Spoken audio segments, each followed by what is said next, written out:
بسم الله الرحمن الرحيم.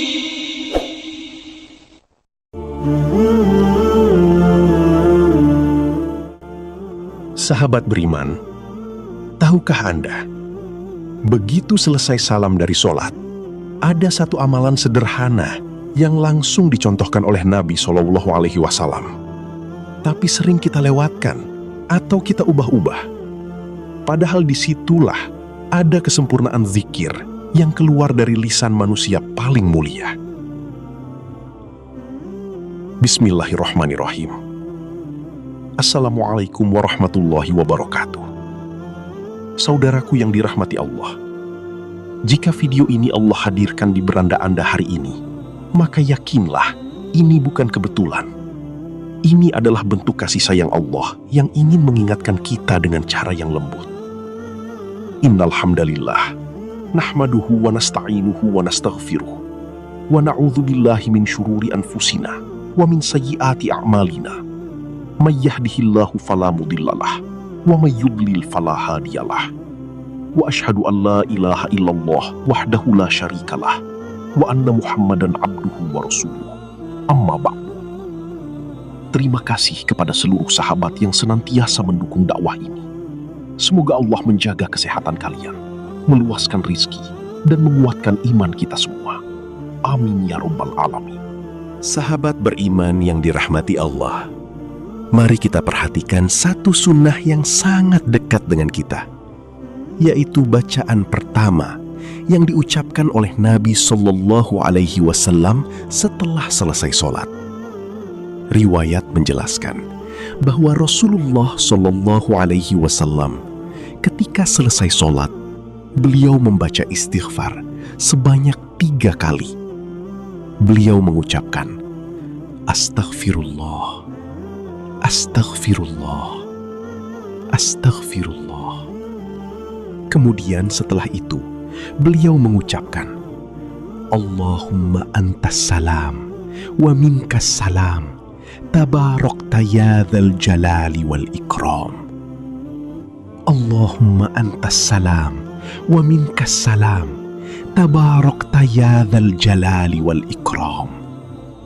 Ya Allah, Engkaulah yang maha sejahtera, dan darimu segala keselamatan.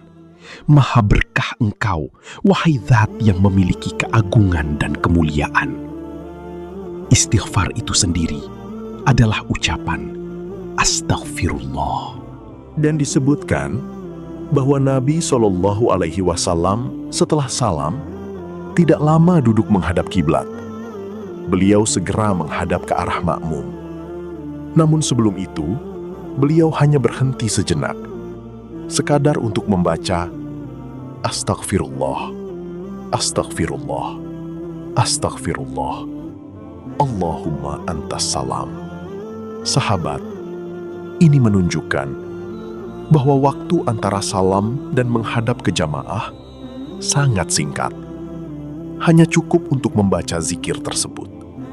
Namun sebelum lanjut, saya ingin menyapa Anda semua. Silahkan tuliskan di kolom komentar, Anda menyimak dari kota atau daerah mana. Semoga Allah menyatukan kita dalam majelis ilmu, meski terpisah jarak. Jangan lupa untuk tekan tombol like dan subscribe channel ini. Bahagia hati saya jika bisa mengetahui channel ini bisa membagikan kebaikan hingga ke hadapan sahabat-sahabat semua. Oleh karena itu, mari kita bisa saling mendoakan di kolom komentar. Karena doa muslim kepada saudaranya lebih cepat dikabulkan Allah Subhanahu wa Ta'ala. Sahabat beriman, ada sebuah hadis di dalam kitab Bulughul Maram, yaitu pada hadis ke-323. Dari Thuban radhiyallahu anhu, beliau berkata bahwa Rasulullah SAW ketika selesai sholat, beliau membaca istighfar sebanyak 3 kali dan mengucapkan, Allahumma antas salam wa minkas salam, tabarakta ya dzal jalali wal ikram. Ya Allah, Engkaulah yang maha sejahtera, dan darimu segala keselamatan. Maha berkah Engkau, wahai zat yang memiliki keagungan dan kemuliaan.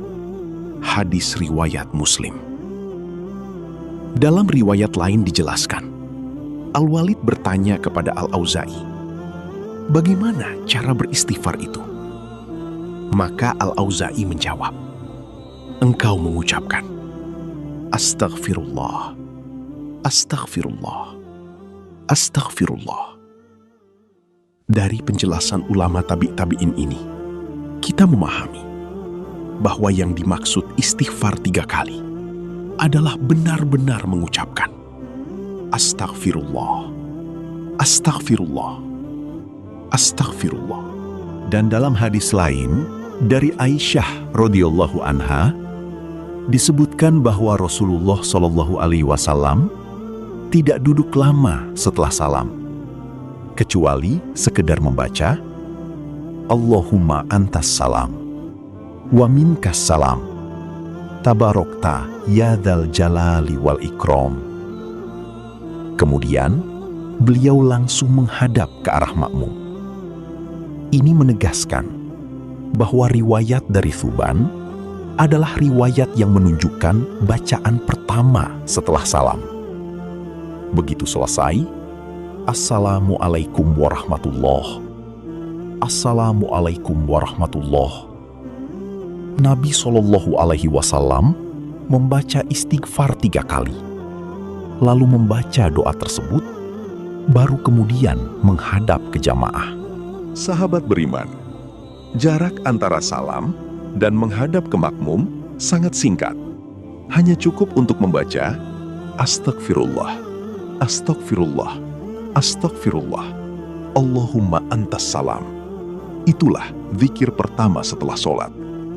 Sekarang kita berkenalan dengan perawi hadis ini, yaitu Thuban radhiyallahu anhu. Beliau termasuk mawali Rasulullah Shallallahu Alaihi Wasallam, mantan budak Nabi Shallallahu Alaihi Wasallam. Di antara mantan budak Nabi ada Abu Rafiq, ada Thuban, dan lainnya. Thuban inilah yang meriwayatkan bahwa Nabi Shallallahu Alaihi Wasallam setelah sholat beristighfar 3 kali, lalu membaca doa tersebut. Kalimat idza faragha min sholatihi maksudnya adalah setelah salam. Dan alhamdulillah, kaum muslimin sudah terbiasa dengan sunnah ini. Kita lihat di banyak tempat, begitu selesai salam, mereka langsung mengucapkan Astaghfirullah, Astaghfirullah, Astaghfirullah. Kemudian diikuti dengan Allahumma antas salam. Namun, terkadang muncul pertanyaan, mengapa redaksinya berbeda dengan yang biasa kita dengar di masyarakat? Ada tambahan-tambahan lain. Apakah boleh menambah? Di sini, kami sengaja tidak memberikan penilaian tentang tambahan tersebut. Namun secara pribadi, apa yang dibaca oleh Nabi Shallallahu Alaihi Wasallam itulah yang lebih disukai. Karena apa yang dipilih oleh Nabi Shallallahu Alaihi Wasallam tentu lebih baik dan lebih sempurna redaksinya. Dan sesuatu yang sudah sempurna tidak perlu ditambah. Sahabat beriman, Allahumma antas salam. Maknanya, ya Allah, Engkaulah As-Salam. As-Salam adalah salah satu nama Allah.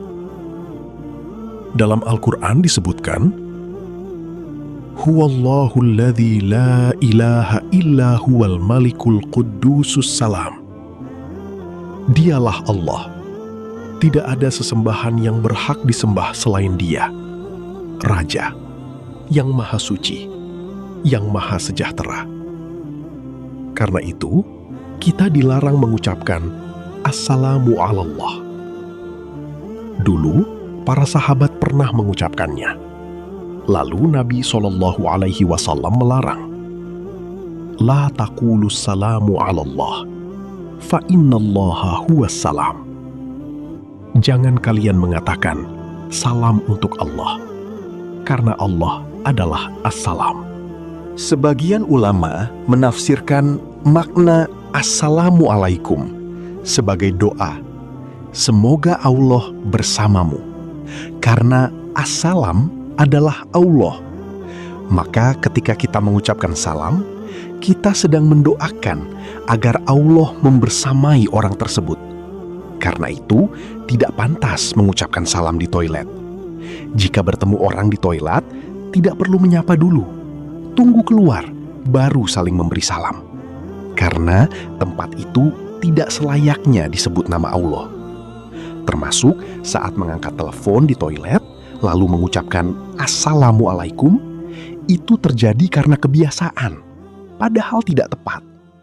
Makna assalam adalah zat yang selamat dari segala kekurangan, segala aib, dan segala cacat. Allah sempurna dalam zatnya dan dalam sifat-sifatnya. Allahumma antas salam. Ya Allah, Engkaulah yang maha sempurna. Wa minkas salam. Dan darimu segala keselamatan. Artinya, semua keselamatan yang diharapkan oleh makhluk di dunia dan di akhirat hanya dari Allah. Karena itu, setiap hamba membutuhkan keselamatan dari Allah. Bahkan, Nabi Muhammad SAW pun memohon keselamatan kepada Allah. Dalam hadis riwayat Bukhari, ketika manusia melewati jembatan Sirah di atas neraka Jahannam, para nabi berkata, Allahumma sallim, sallim. Ya Allah, selamatkan, selamatkan. Karena tidak ada yang selamat, kecuali yang diselamatkan oleh Allah.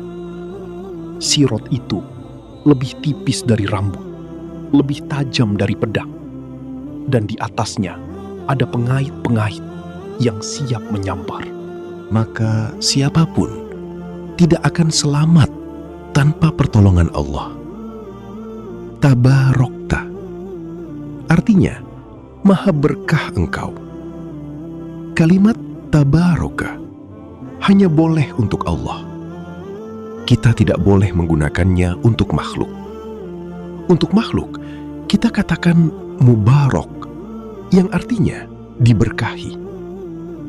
Karena sumber keberkahan adalah Allah. Ya Dzal Jalali wal Ikram. Wahai Zat yang memiliki keagungan dan kemuliaan.